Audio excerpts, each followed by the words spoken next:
हम लोग इसमें जो है इकोलॉजी और एनवायरनमेंट को देखेंगे। इकोलॉजी एंड एनवायरनमेंट,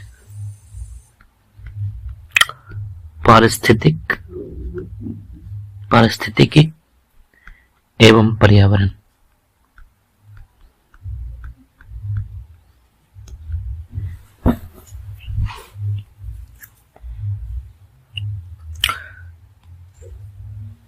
तो सबसे पहले इसके अंतर्गत जो है हम लोग इसके मूलभूत संकल्पना को देखते हैं।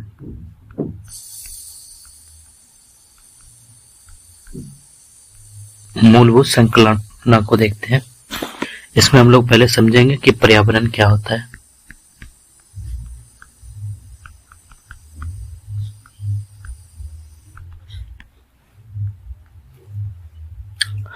पर्यावरण जो है वो फ्रेंच शब्द है और पर्यावरण जो है वो फ्रेंच शब्द इन्वायरोन से बना है।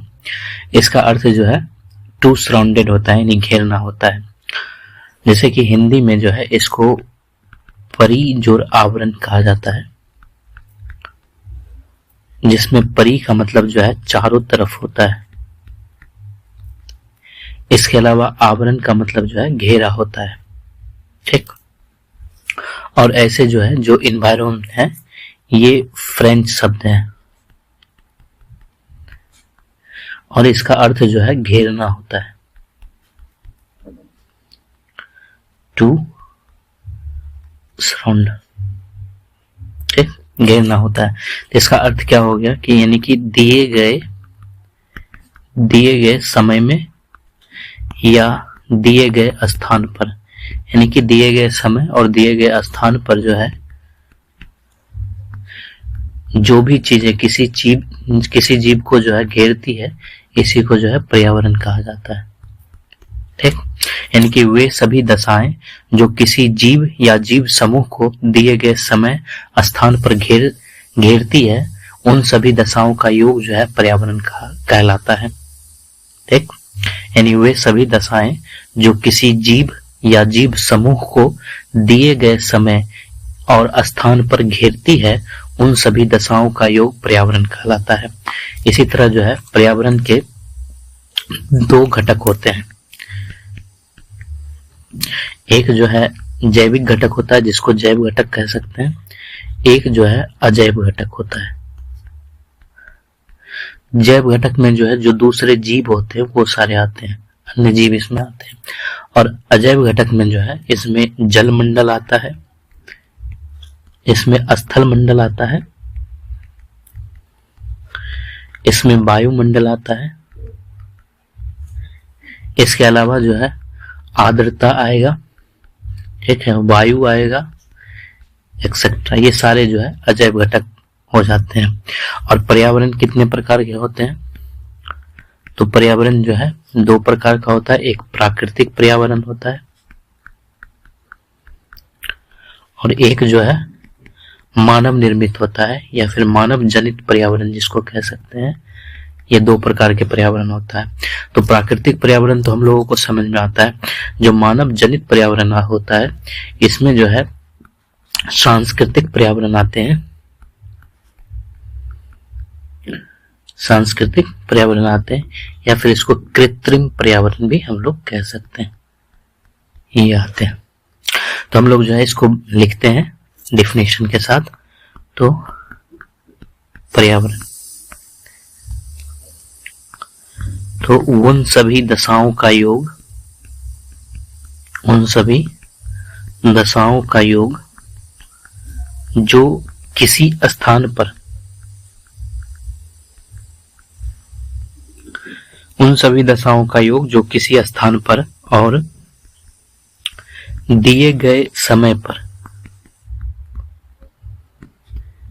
दिए गए समय पर किसी जीव या जीव समूह को, या जीव समूह को घेरती है, उस जीव या जीव समूह का वह पर्यावरण कहलाता है। जीव समूह का पर्यावरण कहलाता है। ठीक, तो पर्यावरण क्या है? उन सभी दशाओं का योग जो किसी स्थान पर और दिए गए समय पर किसी जीव या जीव समूह को घेरती है, उस जीव या जीव समूह का वह पर्यावरण कहलाता है। ठीक, इन दशाओं में जिसका उपयोग जीव अपने लाभ के लिए करता है उसे संसाधन कहा जाता है, और बाकी शेष को जो है परिस्थितियां कहते हैं। ठीक, तो संसाधन क्या हो जाएगा? यानी इन दशाओं में से जिनका उपयोग जीव अपने लाभ के लिए कर पाता है,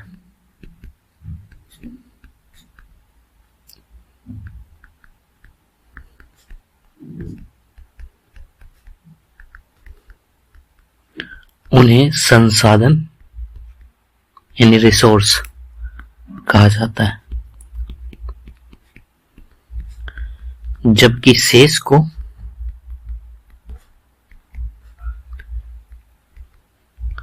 परिस्थितियां कहते हैं। ठीक, पर्यावरण क्या है? उन सभी दशाओं का योग जो किसी स्थान पर और दिए गए समय पर किसी जीव या जीव समूह को घेरती है, वह उस जीव या जीव समूह का पर्यावरण कहलाता है। इन दशाओं में से जिनका उपयोग जीव अपने लाभ के लिए कर पाता है उन्हें संसाधन कहा जाता है, और शेष को परिस्थितियां कहते हैं। ठीक, और इसमें कितने घटक होते हैं? इसके दो घटक होते हैं, एक जैविक घटक होता है, एक अजैविक घटक होता है। तो हम लोग जो है उस पर चर्चा करेंगे। तो पर्यावरण के जैविक और अजैविक घटक के बीच जो है अंतर संबंध होता है।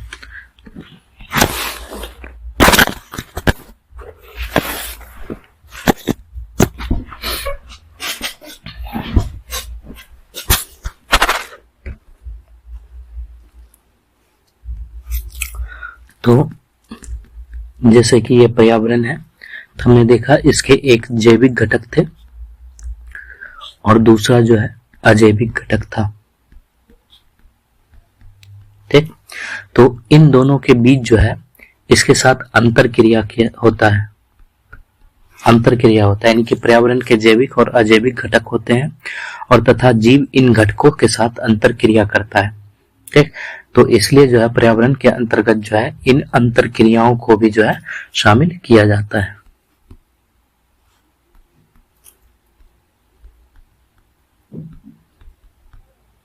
ठीक, तो पर्यावरण के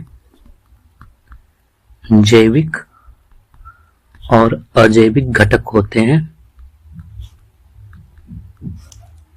जैविक घटक में दूसरे जीव आते हैं और अजैविक घटक में जो है जलमंडल, स्थलमंडल, वायुमंडल ये सब आता है। तो पर्यावरण के जैविक और अजैविक घटक होते हैं तथा जीव इन घटकों के साथ अंतर क्रिया करता है। अतः पर्यावरण के अंतर्गत इन अंतर क्रियाओं को भी शामिल किया जाता है, को भी शामिल किया जाता है। ठीक, मानव के अतिरिक्त प्रकृति में सभी जीव प्राकृतिक दशाओं के अधीन रहते हुए, ठीक है, प्राकृतिक दशाओं के अधीन अनुकूलित रहते हुए, अनुकूलित रहते हुए अपना अस्तित्व बनाए रखते हैं, अपना अस्तित्व बनाए रखते हैं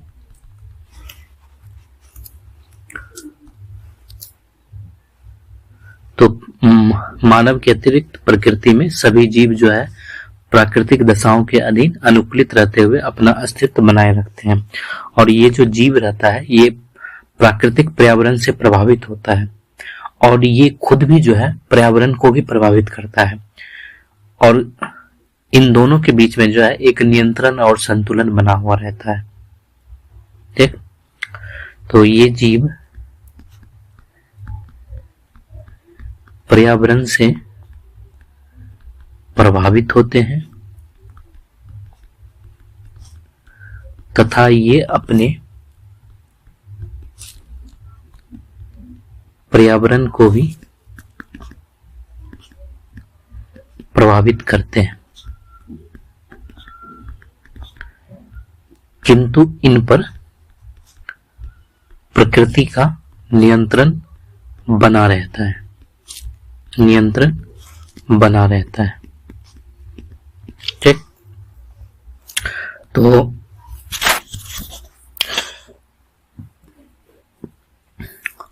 पर्यावरण के जैविक और अजैविक घटक होते हैं। हम लोगों ने देखा कि जैविक और अजैविक घटक किसको कहते हैं और जीव जो है इन घटकों के साथ अंतर क्रिया करता है और पर्यावरण के अंतर्गत जो है इन अंतर क्रियाओं को भी जो है शामिल किया जाता है। मानव के अतिरिक्त पर्यावरण में जो है और भी सब जीव हैं, वो जीव भी जो है प्राकृतिक दशाओं के अनुकूल जो है रहता है और अपने अस्तित्व को उसी के अधीन बनाए रखता है। ये जो जीव होते हैं ये पर्यावरण को प्रभावित करते हैं, इसलिए इस जीवों का जो है संरक्षण किया जाता है। तो ये जीव जो है पर्यावरण को प्रभावित करता है और पर्यावरण के द्वारा ये भी प्रभावित होता है, लेकिन इस पे जो है प्रकृति का नियंत्रण बना रहता है। लेकिन अगर हम लोग मनुष्य की बातें करें तो मनुष्य जो है या मानव जो है ये प्रकृति में निष्क्रिय अभियंता नहीं है, ये बल्कि सक्रिय अभिकर्ता है। तो मनुष्य या मानव प्रकृति में निष्क्रिय पैसिव एजेंट अभिकर्ता ना होकर सक्रिय अभिकर्ता है, यानी एक्टिव एजेंट।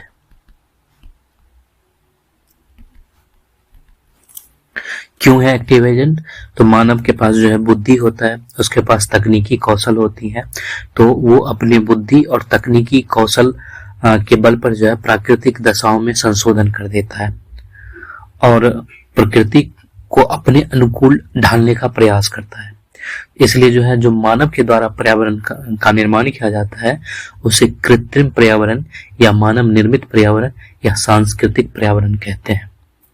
और मानव और प्रकृति के संबंध जो है उतना आसान नहीं रहता है। मानव और प्रकृति का संबंध जो है या तो खूबसूरत हम लोग कह सकते हैं, क्योंकि मानव के विकास की प्रक्रिया जो है वहीं से प्रारंभ हुई है। मानव और प्रकृति के बीच जो है द्वंद्व का भी संबंध हो रहता है, क्योंकि मानव अभी तक जो है प्रकृति को समझ नहीं पाया है। इसके अलावा मानव और प्रकृति के बीच जो है अबूझ का भी संबंध रहता है। तो मानव जो है प्रकृति में निष्क्रिय अभिकर्ता ना होकर सक्रिय अभिकर्ता है तथा, या फिर ऐसे लिखते हैं हम लोग, मानव प्रकृति में निष्क्रिय अभिकर्ता ना होकर सक्रिय अभिकर्ता है, अर्थात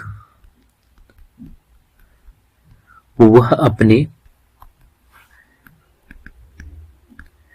बुद्धि और तकनीकी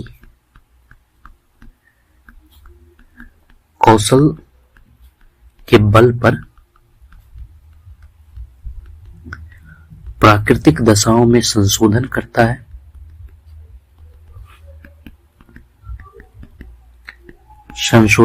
है तथा प्रकृति को अपने अनुकूल ढालने का प्रयास करता है।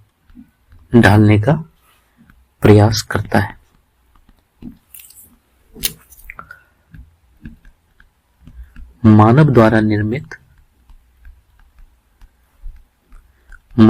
निर्मित पर्यावरण को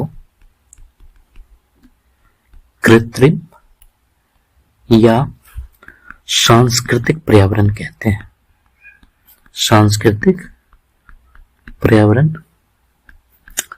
कहते हैं या कहलाता है। ठीक, तो कृत्रिम सांस्कृतिक पर्यावरण हो गया। लेकिन मानव और प्रकृति के संबंध इतने आसान नहीं रहे। जैसे कि अगर हम लोग देखें मानव और प्रकृति का क्या क्या संबंध रहा है,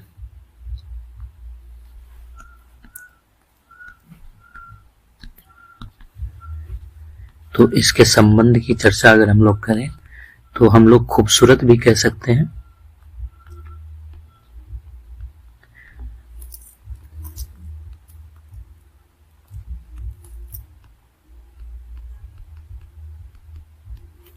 इसके अलावा द्वंद्व का भी संबंध है। खूबसूरत इसलिए है क्योंकि मानव के विकास की प्रक्रिया जो है इसी के अनुकूल संभव हुआ है, तो हम लोग इसको खूबसूरत भी कह सकते हैं। द्वंद्व इसलिए कह सकते हैं क्योंकि मानव जो है अपने तकनीकी या बुद्धि के बल पर जो है प्रकृति में छेड़छाड़ करता है, यानी डैम बनाता है, पुल बनाता है, लेकिन फिर वही प्रकृति जो है आपदा लाके ठीक है उसको फिर से संतुलित कर देता है, तो वहां पर द्वंद्व की स्थिति आ जाती है। इसके अलावा जो है मानव और प्रकृति का जो संबंध है वो अबूझ है। अबूझ कहने का मतलब जो है मानव अभी भी प्रकृति को पूर्ण रूप से समझ नहीं पाया है, इसलिए इतने सारे आपदा जो है आए दिन घटित होते रहते हैं। तो मानव और प्रकृति का संबंध जो है खूबसूरत भी है, द्वंद्व भी है और अबूझ भी है। अगर हम लोग इसके अंतर्गत जो है उपागम की बात करें या फिर जिसको अवधारणा कह सकते हैं, तो मानव पर्यावरण संबंध पर प्रचलित अवधारणा।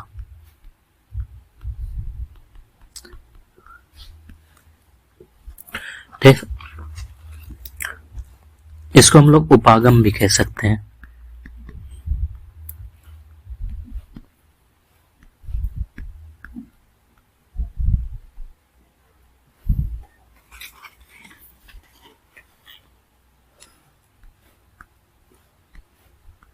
उपागम, और इसके अंतर्गत जो है हम लोग निश्चयवाद को देखेंगे।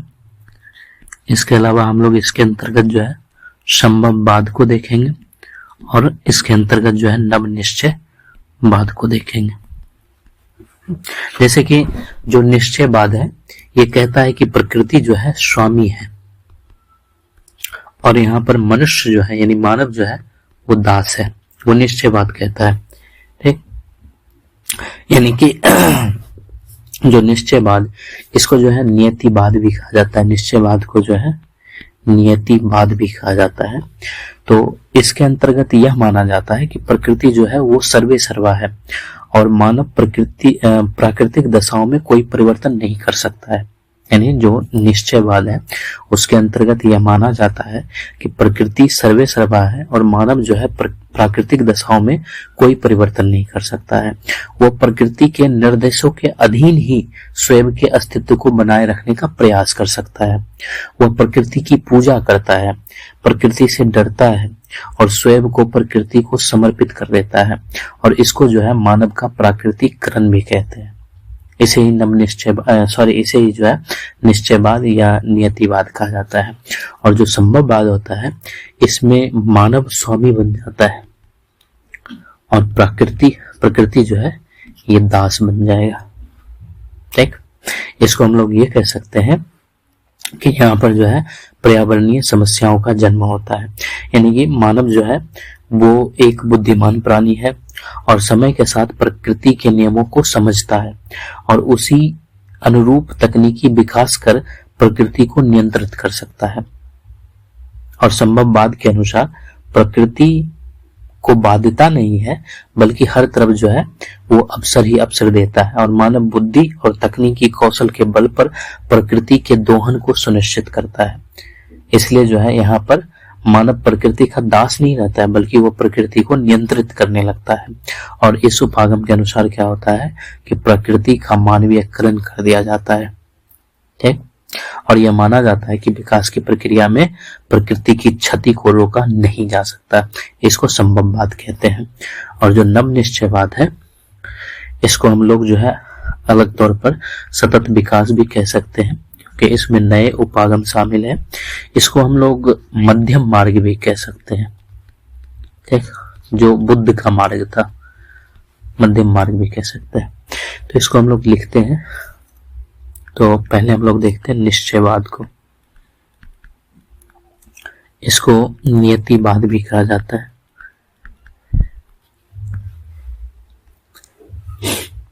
तो इसके अंतर्गत यह माना जाता है कि प्रकृति ही सर्वे सर्वा है,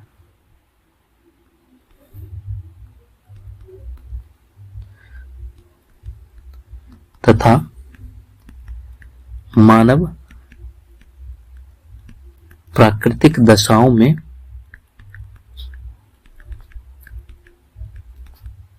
कोई भी परिवर्तन नहीं कर सकता है।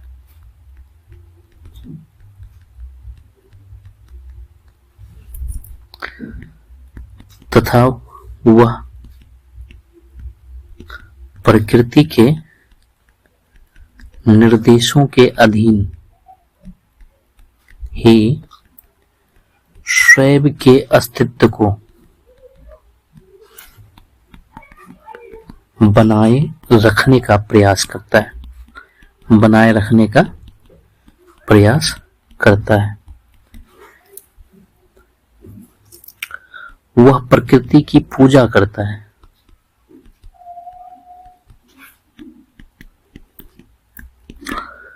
प्रकृति से डरता है और स्वयं प्रकृति को समर्पित कर देता है, समर्पित कर देता है। इसे मानव का प्राकृतिकरण कहते हैं।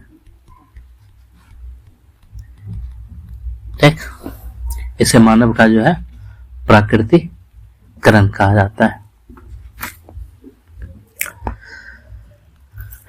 तो जो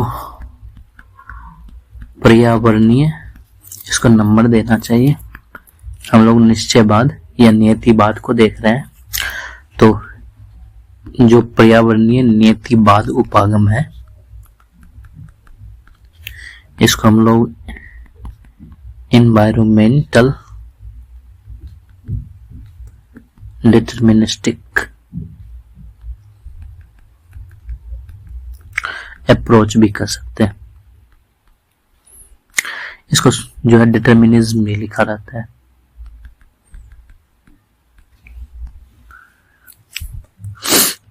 यही है निश्चयवाद, नियतिवाद ही है। अगर हम लोग इस अवधारणा के समर्थक को देखें, अवधारणा के समर्थक कौन कौन थे, तो इसमें जो है एलन चर्चिल का नाम आता है,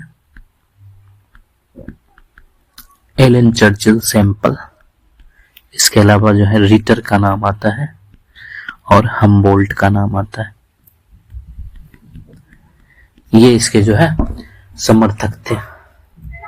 ये सारे जो है भूगोलवेत्ता थे और इस अवधारणा के समर्थक थे। इस अवधारणा का मतलब क्या है, तो यह उपागम पृथ्वी ने मनुष्य को बनाया है। ठीक, पृथ्वी ने मनुष्य को बनाया है, इसी अवधारणा पर केंद्रित है। तो पृथ्वी ने मनुष्य को बनाया की अवधारणा पर केंद्रित है। पृथ्वी ने मनुष्य को बनाया, इसका मतलब जो है मैन इज मेड बाय अर्थ। ठीक है, इसी अवधारणा पर जो है ये नियतिवाद का उपागम जो है केंद्रित है। इसमें जो है अगर हम लोग देखें तो मनुष्य जो है प्रकृति पर पूर्ण रूप से निर्भर हो जाता है, ठीक, और वो प्रकृति के अधीन चला जाता है। तो इसको हम लोग लिख सकते हैं, अतः मनुष्य प्रकृति पर पूर्ण रूप से निर्भर है तथा प्रकृति के अधीन है, ठीक। तो निश्चयवाद क्या हुआ? इसके अंतर्गत यह माना जाता है कि प्रकृति ही सर्वे सर्वा है तथा मानव प्राकृतिक दशाओं में कोई भी परिवर्तन नहीं कर सकता है। वह प्रकृति के निर्देशों के अधीन ही स्वयं के अस्तित्व को बनाए रखने का प्रयास करता है। वह प्रकृति की पूजा करता है, प्रकृति से डरता है और स्वयं को प्रकृति को समर्पित कर देता है। इसे मानव का प्राकृतिकरण कहते हैं। इसके समर्थक में जो है Ellen Churchill, Semple, Ritter, Humboldt है। ये सारे भूगोलवेत्ता है, प्रसिद्ध भूगोलवेत्ता। उन्होंने जो है इस अवधारणा का समर्थन किया है और यह उपागम जो है पृथ्वी ने मनुष्य को बनाया है उसकी अवधारणा पर केंद्रित है। मैन इज मेड बाय अर्थ, पृथ्वी ने मनुष्य को बनाया है उस अवधारणा पर जो है केंद्रित है। इसके अंतर्गत जो है मनुष्य प्रकृति पर पूर्ण रूप से निर्भर है और प्रकृति के अधीन है, इसी अवधारणा पर ये केंद्रित है। इसके अलावा जो है हम लोग संभववाद को देखते हैं। संभववाद उपागम।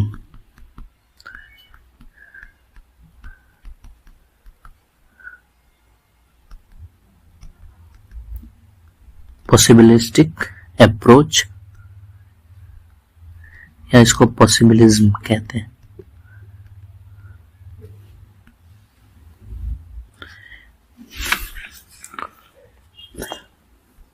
ये उपागम जो है नियतिवाद उपागम के प्रक्रिया स्वरूप जो है उत्पन्न हुआ है।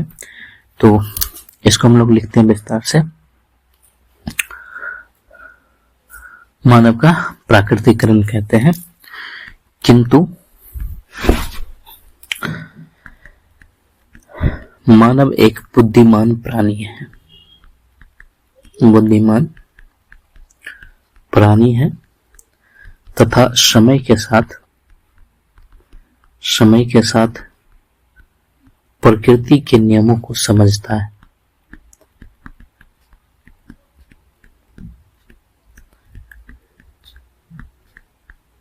तथा उसी अनुरूप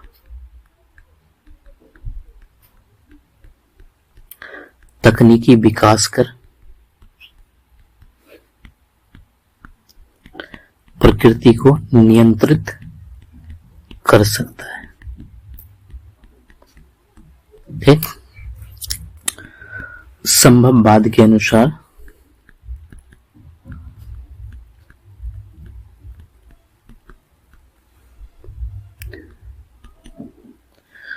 प्रकृति में बाध्यता नहीं है, प्रकृति में बाध्यता नहीं है, बल्कि हर तरफ अवसर है, हर तरफ अवसर है तथा मानव बुद्धि, विवेक और तकनीकी कौशल के बल पर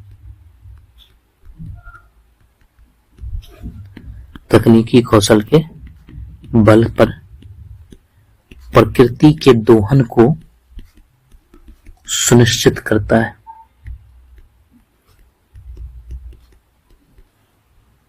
अतः मानव प्रकृति का दास नहीं बल्कि प्रकृति का नियंत्रक है।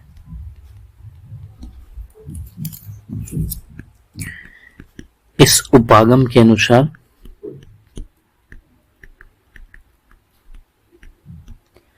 प्रकृति का मानवीकरण कर दिया जाता है।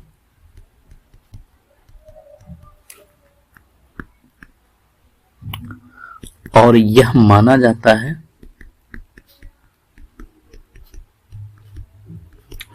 कि विकास की प्रक्रिया में विकास की प्रक्रिया में प्रकृति की क्षति को रोका नहीं जा सकता। ठीक, इसे ही संभववाद कहते हैं। संभव देखो क्या है कि मानव जो है वो बुद्धिमान प्राणी है और समय के साथ जो है प्रकृति के जो नियम होते हैं उसको वो समझ रहा होता है और उसी के अनुरूप जो है अपना तकनीकी विकास भी करता है। और वो तकनीकी विकास जो है वो कहीं ना कहीं प्रकृति के नियंत्रण के लिए होता है। तो संभववाद के अनुसार प्रकृति में वो बाध्यता को नहीं देखता है, बल्कि चारों तरफ जो है वो अवसर ही अवसर देख रहा होता है। और उसकी मानव की जो बुद्धि है, जो विवेक है और उसने जो तकनीकी कौशल सीखा है, उसके बल पर जो है वो प्रकृति के दोहन को सुनिश्चित करता है, यानी प्रकृति का दोहन करता है। और वहां पर जो है मनुष्य प्रकृति का दास नहीं बल्कि उसका स्वामी बन जाता है। वो प्रकृति को नियंत्रण करने लगता है।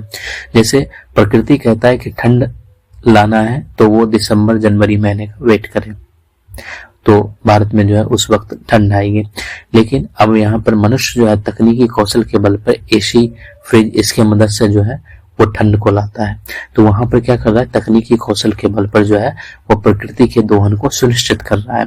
तो मानव यहाँ पर जो है प्रकृति का दास नहीं बल्कि प्रकृति का स्वामी बन जाता है। और इस उपागम के अनुसार जो है प्रकृति का मानवीयकरण कर दिया जाता है। और मनुष्य इसमें ऐसा कहता है कि विकास की प्रक्रिया में जो है प्रकृति के क्षति को रोका नहीं जा सकता है। जो संभववाद उपागम है, संभववाद उपागम है,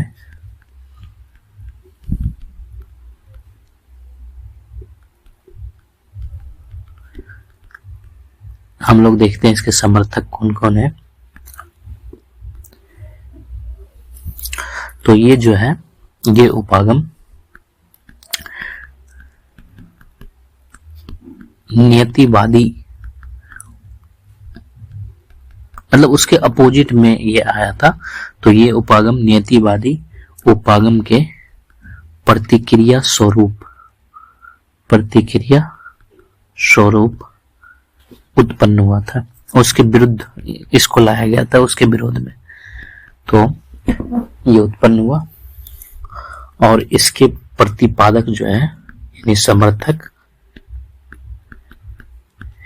इसमें जो है पॉल विदाल डी ब्लास हो जाएगा। पॉल विदाल डी ला ब्लास इनका पूरा नाम था। इसके अलावा जो है कार्ल शावर, ये हो गया। इसके अलावा जो है जिन्स ब्रुन्स को भी रख सकते हैं हम लोग, वो भी इसके समर्थक थे। जिन्स ब्रुन्स, कहीं कहीं पर ब्रुन्स जो है इस तरह से रहता है।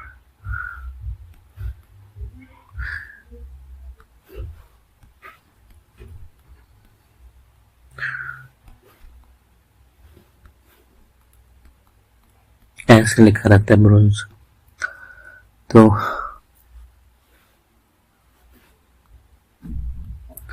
तो जिन्स ब्रुन्स हो गया।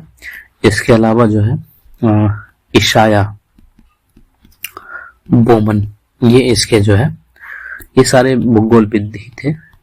तो वो जो है इस उपागम को समर्थन करते थे। और इस अवधारणा में क्या है, तो इस अवधारणा के अनुसार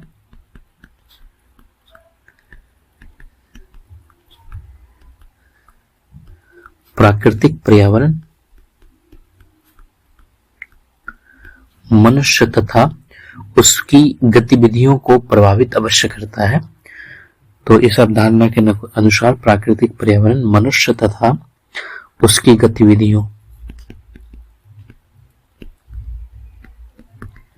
गतिविधियों को प्रभावित अवश्य करता है, परंतु मनुष्य के अंदर ऐसी संभावनाएं तथा क्षमता है कि वह पर्यावरण को परिवर्तित कर सकता है। ठीक, इस अवधारणा के अनुसार प्राकृतिक पर्यावरण मनुष्य और उसकी गतिविधियों को प्रभावित अवश्य करता है, परंतु मनुष्य के अंदर ऐसी संभावना तथा क्षमता है कि वह पर्यावरण को परिवर्तित कर सकता है तथा उसे अपने तथा समाज के अनुकूल बना सकता है। यह परिवर्तन किस बेसिस पर करेगा? तो वो प्रौद्योगिकी के बेसिस पे करेगा, यानी तकनीकी के बेसिस पर, पूंजी के बेसिस पे कर सकता है और इच्छा शक्ति भी होनी चाहिए। तो यह परिवर्तन प्रौद्योगिकी, पूंजी तथा इच्छा शक्ति के द्वारा किया जा सकता है, ठीक। ये संभववाद है। तो संभववाद उपागम में हमने क्या देखा कि मनुष्य जो है वो बुद्धिमान प्राणी है और समय के साथ प्रकृति के नियमों को वो समझता है और उसी अनुरूप तकनीकी विकास कर प्रकृति को नियंत्रित कर सकता है। संभववाद के अनुसार प्रकृति में बाध्यता नहीं है, बल्कि हर तरफ अवसर ही अवसर है। मनुष्य बुद्धि, विवेक और तकनीकी कौशल के बल पर प्रकृति के दोहन को सुनिश्चित करता है।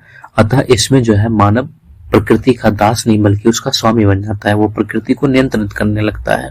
तो इस उपागम के अनुसार प्रकृति का मानवीयकरण कर दिया जाता है और यह माना जाता है कि विकास की प्रक्रिया में प्रकृति की क्षति को रोका नहीं जा सकता। और ये जो है, जो ऊपर में हम लोगों ने नियतिवाद देखा था, उसी के प्रतिक्रिया में लाया गया था, उसी के विरोध में लाया गया था। और इसके प्रतिपादक जो है पॉल विदाल डी लाब्लास है। इसके अलावा कार्ल सावर, जिन्स ब्रुन्स और इशाया बोमन जैसे भूगोलविद जो है इसके प्रतिपादक थे।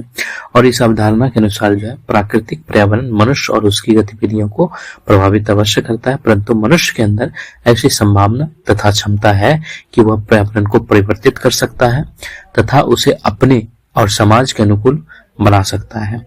और यह परिवर्तन जो है प्रौद्योगिकी, पूंजी और इच्छा शक्ति के द्वारा किया जा सकता है। अब हम लोग जो है देखते हैं नव निश्चयवाद को।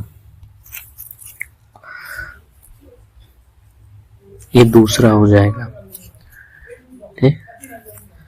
ये तीसरा नव निश्चयवाद उपागम, नियो डिटर्मिनिस्टिक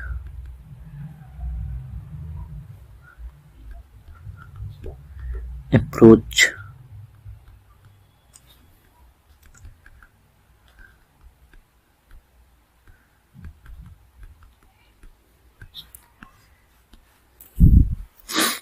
हम लोग पहले से समर्थक देख लेते हैं। तो इसके प्रमुख समर्थक में जो है ग्रिफिथ, टेलर, ठीक है। इसके अलावा जो है OH के स्पेट को भी रख सकते हैं। तो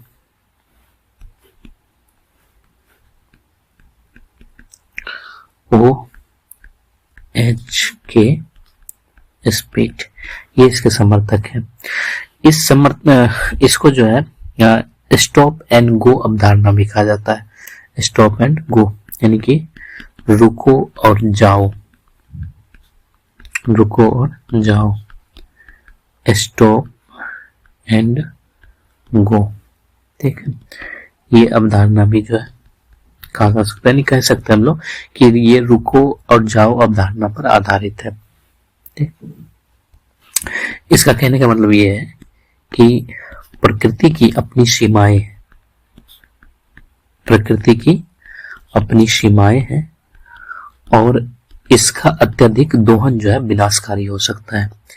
इसका अत्यधिक दोहन विनाशकारी हो सकता है। इसलिए जो है प्रकृति का जो दोहन है वो आवश्यकता अनुसार होना चाहिए। इसलिए हमने इसके अंतर्गत सतत विकास को रखा था, आवश्यकता अनुसार होना चाहिए, ठीक। जो सस्टेनेबल डेवलपमेंट है यानी सतत विकास, सतत विकास सस्टेनेबल डेवलपमेंट की अवधारणा का संबंध नवनियतिवाद उपागम से है।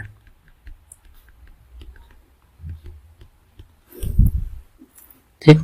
और ये जो सतत विकास है, इसका अर्थ क्या होता है? इसका अर्थ होता है वर्तमान की जरूरतों को पूरा करते हुए भावी पीढ़ी, यानी जो भविष्य की पीढ़ी है, भावी पीढ़ी के लिए प्राकृतिक संसाधनों को सुरक्षित रखना। ठीक। ये इसका जो है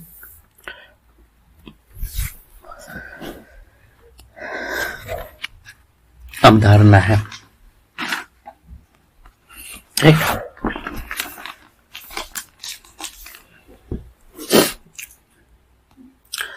तो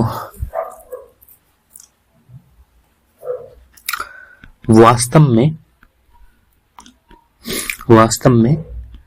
प्रकृति और मानव एक दूसरे के शत्रु नहीं है। वास्तव में प्रकृति और मानव एक दूसरे के शत्रु होने के जगह एक दूसरे के पूरक हैं, यानी एक दूसरे से पूरा होता है। जहां प्राकृतिक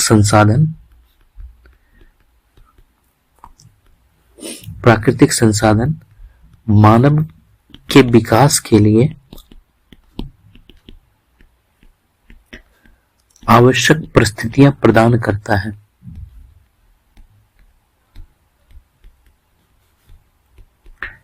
प्रदान करते हैं, वही मानव तकनीक द्वारा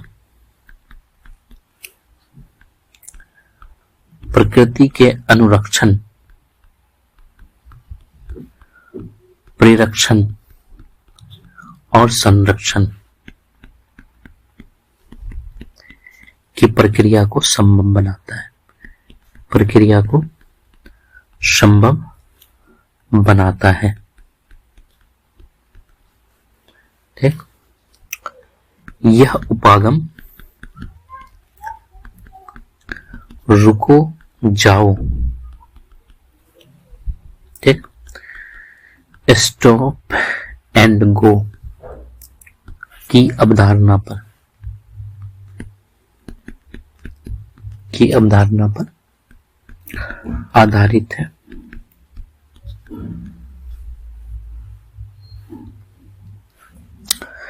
इसमें यह माना जाता है कि मानव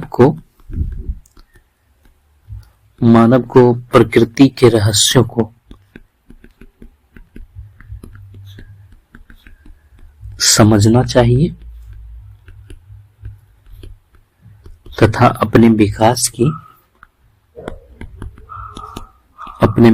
की प्रक्रिया को इस प्रकार गति देनी चाहिए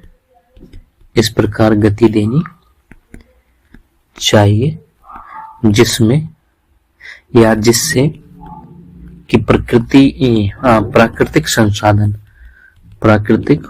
संसाधन पीढ़ी दर पीढ़ी उपलब्ध रहे।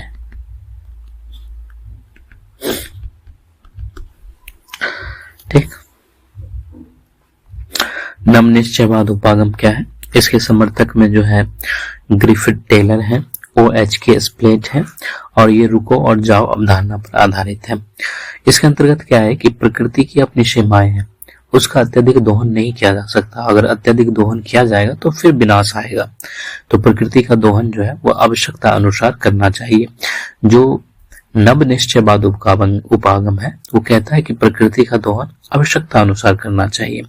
और जो सतत विकास अवधारणा है, सस्टेनेबल डेवलपमेंट, उसका संबंध नम नियतिवाद उपागम यानी नम निश्चयता उपागम से ही है। तो इसका अर्थ क्या है कि वर्तमान की जरूरतों को पूरा करते हुए भावी पीढ़ी के लिए प्राकृतिक संसाधनों को सुरक्षित रखना चाहिए। वास्तव में मानव और प्रकृति एक दूसरे के शत्रु होने की जगह एक दूसरे के पूरक हैं। यानी मानव और प्रकृति जो है वो एक दूसरे का शत्रु नहीं है, वो एक दूसरे से पूरा होता है।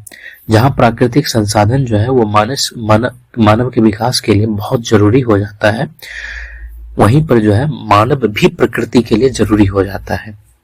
तो जहां प्राकृतिक संसाधन मानव के विकास के लिए आवश्यक परिस्थितियां प्रदान करते हैं, वहीं मानव तकनीक द्वारा प्रकृति के अनुरक्षण, परिरक्षण और संरक्षण की प्रक्रिया को संभव बनाता है। और यह उपागम जो है रुको और जाओ, स्टॉप एंड गो की अवधारणा पर आधारित है। और इसमें यह माना जाता है कि मानव को प्रकृति के रहस्यों को समझना चाहिए तथा अपने विकास की प्रक्रिया को इस प्रकार गति देनी चाहिए जिससे प्राकृतिक संसाधन पीढ़ी दर पीढ़ी उपलब्ध रहे। और जो सतत विकास की अवधारणा है वो यही से इसका संबंध है। ठीक, अब जो विकास की जो वर्तमान उपागम है, विकास की वर्तमान उपागम उसको कैसा होना चाहिए, तो कहा जाता है कि सबसे पहली चीज वो सतत या धारणीय होनी चाहिए, यानी कि जो नमनिश्चयवाद वाला है। इसके अलावा समावेशी होनी चाहिए, सबके लिए वो उपलब्ध हो। इसके अलावा चहुमुखी हुई होनी चाहिए। और इसका कहने का मतलब ये है कि जो वर्तमान उपागम है विकास का, उसमें वर्तमान की पीढ़ी की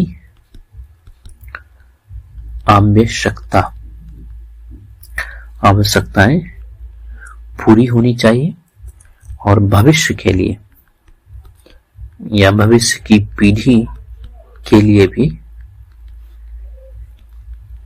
संसाधनों की उपलब्धता होनी चाहिए।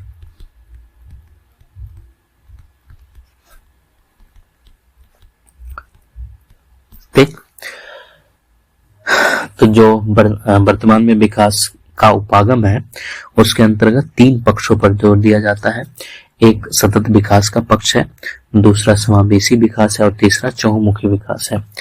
तो सतत विकास के अंतर्गत माना जाता है कि विकास की प्रक्रिया में प्राकृतिक संसाधनों का उपयोग इस प्रकार किया जाना चाहिए जिसमें वर्तमान की पीढ़ी की आवश्यकता के साथ समझौता किए बिना भविष्य की पीढ़ी के लिए संसाधनों की उपलब्धता बनी रहे। ठीक, इसी तरह जो है जैसे 1987 में जो है ब्रंटलैंड रिपोर्ट प्रकाशित किया गया था।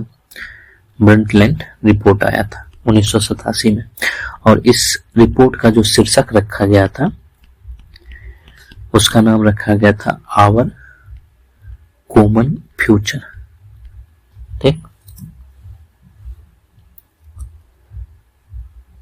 1987 में ब्रंटलैंड रिपोर्ट आया था जिसका शीर्षक जो है आवर कॉमन फ्यूचर रखा गया था। जैसे कि जो वर्ल्ड कमीशन है, वर्ल्ड कमीशन, इसकी अध्यक्षता कर रहे थे गरो हाल्टम ब्रंटलैंड। ये जो है इसकी अध्यक्षता कर रहे थे, इसलिए इनके ही नाम से जो है ये रिपोर्ट लाया गया था। इनका पूरा नाम ग्रो हाल्टम ब्रंटलैंड था और ये जो थे ये नॉर्वे के प्रधानमंत्री थे। उस वक्त नॉर्वे के प्रधानमंत्री थे, तो इन्हीं के नाम से एक रिपोर्ट लाया गया था, उसका नाम ब्रंटलैंड रिपोर्ट था। इसका शीर्षक आवर कॉमन फ्यूचर रखा गया था। और ये जो रिपोर्ट था, ये रिपोर्ट इसलिए महत्वपूर्ण हो जाता है क्योंकि इसी रिपोर्ट में जो है सतत विकास की अवधारणा की व्याख्या की गई थी। सतत विकास की अवधारणा की व्याख्या जो है पहली दफा किया गया था, सर्वप्रथम जो है किया गया था। इसलिए ये रिपोर्ट जो है जरूरी हो जाता है। 1987 में लाया गया था। ठीक, यानी कि 1987 में जो है ये जो आवर कॉमन फ्यूचर है, ये इसको हिंदी में हम लोग कह सकते हैं हमारा साझा भविष्य, हमारा साझा भविष्य नामक रिपोर्ट लाया गया था। और इसी को जो है द ब्रंटलैंड रिपोर्ट कहते हैं। ठीक, और इसी से जो है सतत विकास की आधुनिक जो अवधारणा है वो यहीं से लिया गया था। इसके अलावा जैसे कि विश्व ओजोन दिवस का नाम आपने सुना होगा। ठीक, ये सब तथ्य भी महत्वपूर्ण है। ये 16 सितंबर को मनाया जाता है। ठीक, इसके अलावा जो है विश्व पृथ्वी दिवस जो है ये 22 अप्रैल को मनाया जाता है। और एक जो है विश्व पर्यावरण दिवस, ठीक, विश्व पर्यावरण दिवस ये 5 जून को मनाया जाता है। ठीक, तो ये जो 3 जो चीजें हैं ये महत्वपूर्ण हो जाती है। इसके अलावा जो है 1987 में तो ये हुआ था। इसके अलावा 1992 में जो है ब्राजील के रियो दी जेनेरियो में पहली बार पृथ्वी शिखर सम्मेलन किया गया था। तो 1992 में जो है रियो डी जेनेरियो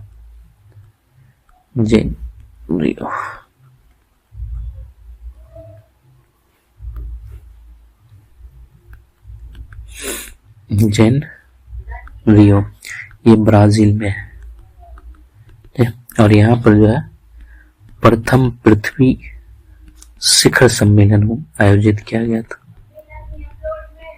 ठीक, और ये जो प्रथम पृथ्वी शिखर सम्मेलन हुआ था, इसी में जो है 21वीं शताब्दी में सतत विकास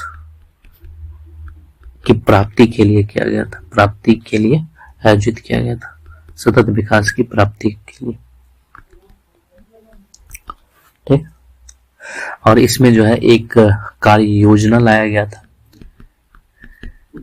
इसमें एक कार्य योजना लाया गया जिसको एजेंडा 21 कहते हैं।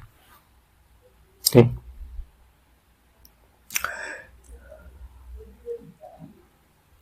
इसके अलावा जो है इसी में रियो घोषणा पत्र भी लाया गया था। ये सब पर्यावरण से संबंधित है। रियो घोषणा पत्र लाया गया था। और फिर आगे जाके जो है जो 17वां संयुक्त राष्ट्र शिखर सम्मेलन हुआ था, शिखर सम्मेलन, और ये जो है न्यूयॉर्क में हुआ था 2015 में। ठीक, और इसमें जो है जो मिलेनियम डेवलपमेंट गोल था MDG, इसके स्थान पर SDG सस्टेनेबल डेवलपमेंट गोल 2030 लागू किया गया। और इसमें जो है कई लक्ष्य रखे गए थे। ठीक, तो जो विकास की वर्तमान अवधारणा है वो इस तरह से है। तो इसको हम लोग देखते हैं पहले। तो सन 1852 में कैलिफोर्निया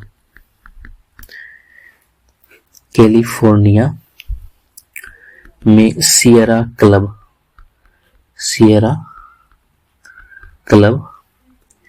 की स्थापना की गई, जो राजनेताओं में पर्यावरणीय नीतियों के निर्माण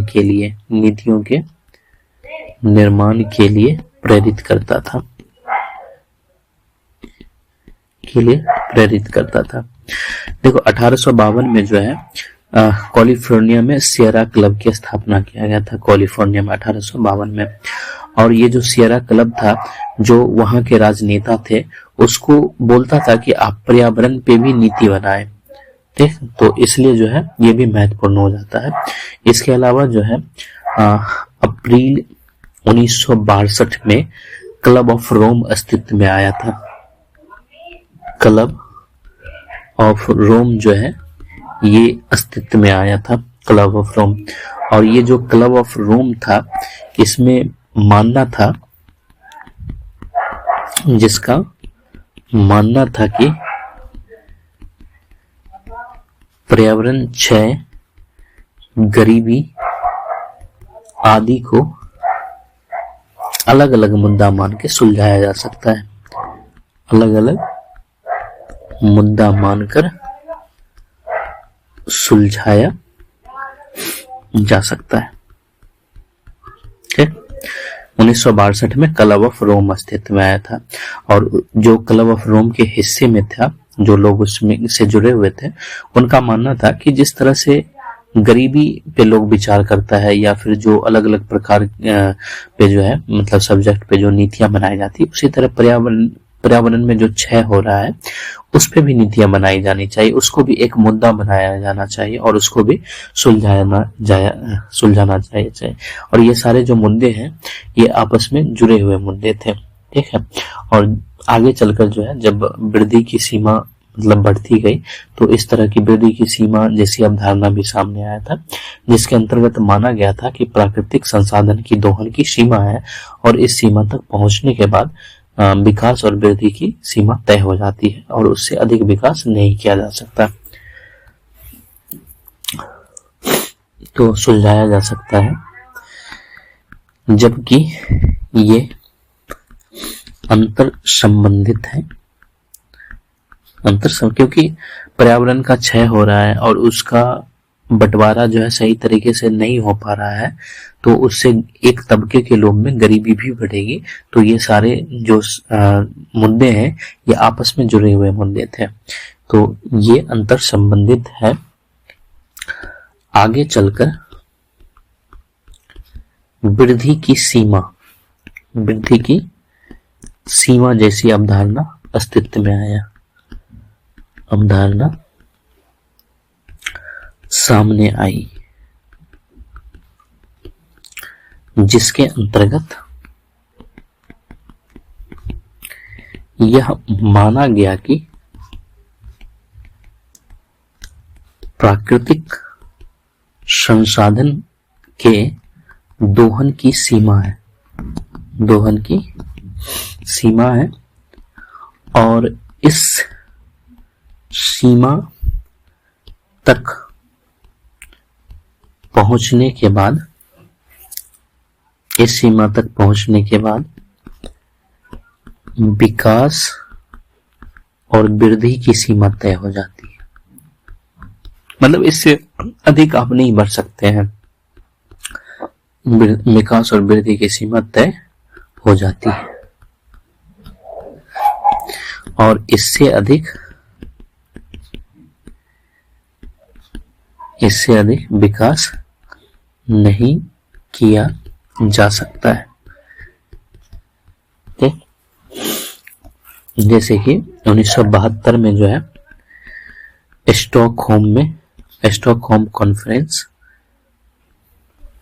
इसके अंतर्गत जो है विकास और पर्यावरण को, ठीक है, एक मुद्दा माना गया था। ठीक, एक मुद्दा माना गया।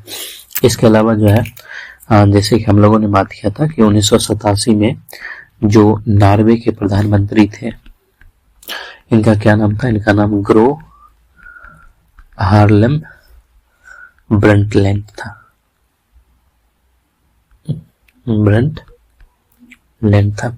इनकी अध्यक्षता में जो है, ये अध्यक्षता कर रहे थे, और इनकी अध्यक्षता में जो विश्व आयोग स्थापित किया गया था, तो ये विश्व आयोग जो है एक रिपोर्ट प्रकाशित किया जिसका नाम आवर कॉमन फ्यूचर था। आवर कॉमन फ्यूचर, ये जो है रिपोर्ट प्रस्तुत किया, और ये जो रिपोर्ट है, इस रिपोर्ट में जो है जो सतत विकास की वर्तमान परिभाषा है, सतत विकास की वर्तमान परिभाषा ये दी गई थी। इसलिए इसको जो है ब्रंटलैंड रिपोर्ट भी कहते हैं, ब्रंटलैंड रिपोर्ट भी कहा जाता है।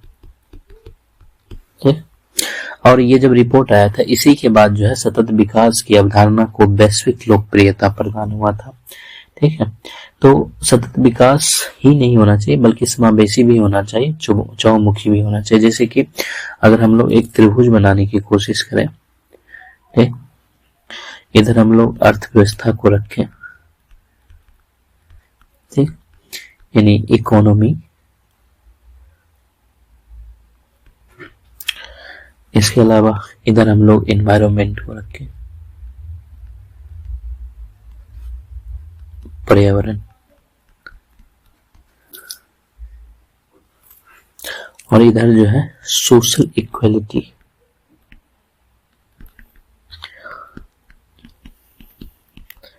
सामाजिक समता रखें।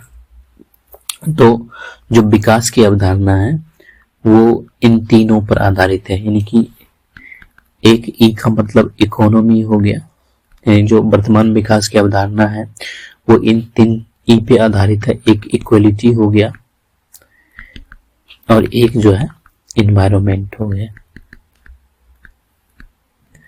इसका मतलब क्या है कि अर्थव्यवस्था जो है, अगर पर्यावरण में जो है जैव विविधता बढ़ता है, ठीक है, जैव विविधता बढ़ता है, इससे जो है प्राकृतिक संसाधन बढ़ेंगे, इससे जो है प्राकृतिक संसाधन बढ़ेगा, प्रदूषण रहित पर्यावरण का निर्माण होगा, ठीक है, प्रदूषण रहित पर्यावरण का निर्माण होगा। और इससे अर्थव्यवस्था में क्या होगा, अर्थव्यवस्था में जो है समृद्धि आएगी, ग्रोथ आएगा, ठीक है, दक्षता आएगी यानी इफिशियंसी, ठीक, स्थिरता भी आएगी और स्थिरता बहुत जरूरी है, सस्टेबिलिटी, ठीक। और जो सोशल इक्वलिटी है इसमें क्या होगा, इसमें एम्पावरमेंट बढ़ेगा, यानी कि सशक्तिकरण ये बढ़ेगा। इसके अलावा जो है समावेशन में वृद्धि होगी, इंक्लूजन, ठीक है। इसके अलावा जो है संस्थागत सुविधा बढ़ेगी, ठीक है, गवर्नेंस या फिर इंस्टीट्यूशन कह सकते हैं, ये बढ़ेगा। ये कहने का मतलब सुशासन आएगा। तो जो विकास हम लोग डिस्कशन क्या कर रहे थे, हम लोग कर रहे थे कि जो विकास की वर्तमान उपागम कैसी होनी चाहिए, तो उसमें हम लोगों ने देखा कि जो विकास की वर्तमान उपागम है उसके अंतर्गत वर्तमान की जो पीढ़ी है उसकी आवश्यकता की भी पूर्ति होनी चाहिए, साथ साथ जो प्राकृतिक संसाधन है वो भविष्य की पीढ़ी के लिए भी होना चाहिए। तो जो वर्तमान विकास की जो वर्तमान उपागम है उसको सतत होना चाहिए, धारणीय होना चाहिए, समावेशी होनी चाहिए, सब तक पहुंच होनी चाहिए उसके। इसके अलावा चौमुखी होनी चाहिए। इसके इतिहास में हम लोग गए जिसमें हम लोगों ने देखा कि 1987 में ब्रंटलिन रिपोर्ट लाया गया था जिसका शीर्षक जो है आवर कॉमन फ्यूचर रखा गया था। और जो वर्ल्ड कमीशन था यानी विश्व आयोग, यही आगे विश्व आयोग लिखा हुआ है, जो विश्व आयोग था इसकी अध्यक्षता ग्रो हार्मल्ट वर्टलैंड कर रहे थे जो कि नॉर्वे के प्रधानमंत्री थे। और इन्हीं की अध्यक्षता में जो है वर्टलैंड रिपोर्ट लाया गया था जिसका शीर्षक आवर कॉमन फ्यूचर रखा गया था। और इसी में जो है सतत विकास की जो वर्तमान परिभाषा है वो दी गई थी। इसके अलावा 1987 में जो है यही इसको हिंदी में हमारा साझा भविष्य नामक रिपोर्ट लाया गया जिसको ब्रंटलैंड रिपोर्ट कहते हैं। इसके अलावा हम लोगों ने देखा कि विश्व ओजोन दिवस जो है वो 16 सितंबर को मनाया जाता है, विश्व पृथ्वी दिवस जो है वो 22 अप्रैल को और विश्व पर्यावरण दिवस 5 जून को मनाया जाता है। 1992 में जो है रियो डी जेनेरो ब्राजील में प्रथम पृथ्वी शिखर सम्मेलन आयोजित किया गया था और 21वीं शताब्दी में सतत विकास की प्राप्ति के लिए जो है वहां पर कार्य योजना तैयार की गई थी जिसमें एजेंडा 21 लाया गया था। इसके अलावा उसमें रियो घोषणा पत्र भी लाया गया था। इसके अलावा जो है 70वें संयुक्त राष्ट्र शिखर सम्मेलन का भी आयोजन किया गया। ये न्यूयॉर्क में 2015 में किया गया था और इसमें जो है मिलेनियम डेवलपमेंट गोल्स जो पहले से था उसके जगह पर सस्टेनेबल डेवलपमेंट गोल 2030 लाया गया और इसके अंतर्गत जो है कुछ लक्ष्य रखे गए जिसकी पूर्ति 2030 तक करना जरूरी माना गया है। इसके अलावा जो है 1852 में कैलिफोर्निया में सियरा क्लब की स्थापना किया गया और जो सियरा क्लब था वो वहां के राजनेताओं को ये कहता था कि आप पर्यावरण पे भी नीतियां लाएं, उन पे भी जो है नीतियों का निर्माण करें जिससे पर्यावरण की सुरक्षा की जा सके। इसके अलावा जो है अप्रैल 1962 में क्लब ऑफ रोम जो है वो अस्तित्व में लाया गया था और क्लब ऑफ जो रोम है उनका मानना था कि पर्यावरण क्षय जो है जैसे गरीबी वगैरह को जो है अलग अलग मुद्दा मानकर सुलझाया जा सकता है, उसी तरह पर्यावरण क्षय को भी जो है एक अलग मुद्दा माना जाना चाहिए और उसका सॉल्यूशन निकालना चाहिए। और उसमें कहा गया था कि ये सारे मुद्दे जो है अंतर संबंधित हैं, अगर गरीबी को खत्म करना है तो पर्यावरण क्षय को भी रोकना होगा। तो फिर आगे जाके जो है वृद्धि की सीमा जैसी अवधारणा लाएगी, ठीक है, वृद्धि की सीमा जैसी अवधारणा सामने आया और जिसके अंतर्गत यह माना गया कि प्राकृतिक संसाधन के दोहन की सीमा है और इस सीमा तक जो है पहुंचने के बाद विकास और वृद्धि की सीमा तय हो जाती है, यानी विकास और वृद्धि रुक जाता है, उससे अधिक विकास नहीं किया जा सकता। 1972 में स्टॉकहोम कॉन्फ्रेंस में विकास और पर्यावरण एक मुद्दा बना रहा। फिर आगे जाकर 1987 में नॉर्वे के प्रधानमंत्री ग्रो हार्मन ब्रंटलैंड की अध्यक्षता में विश्व आयोग स्थापित किया गया और उसी में जो है आवर कॉमन फ्यूचर नाम से अपनी रिपोर्ट प्रस्तुत की और इस रिपोर्ट में जो है सतत विकास की वर्तमान परिभाषा दी गई और इसे जो है ब्रंटलैंड रिपोर्ट भी कहते हैं।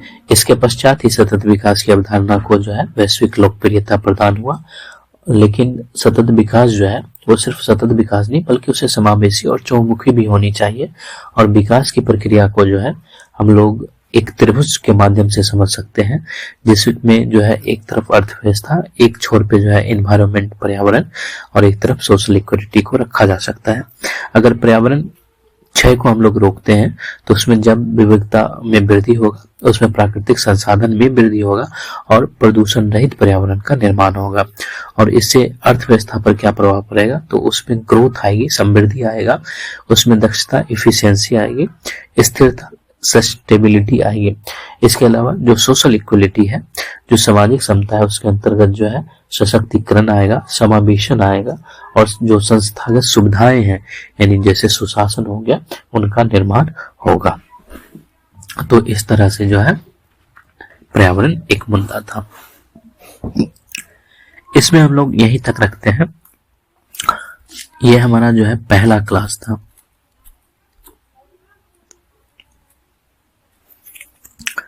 ये जो है फर्स्ट क्लास था।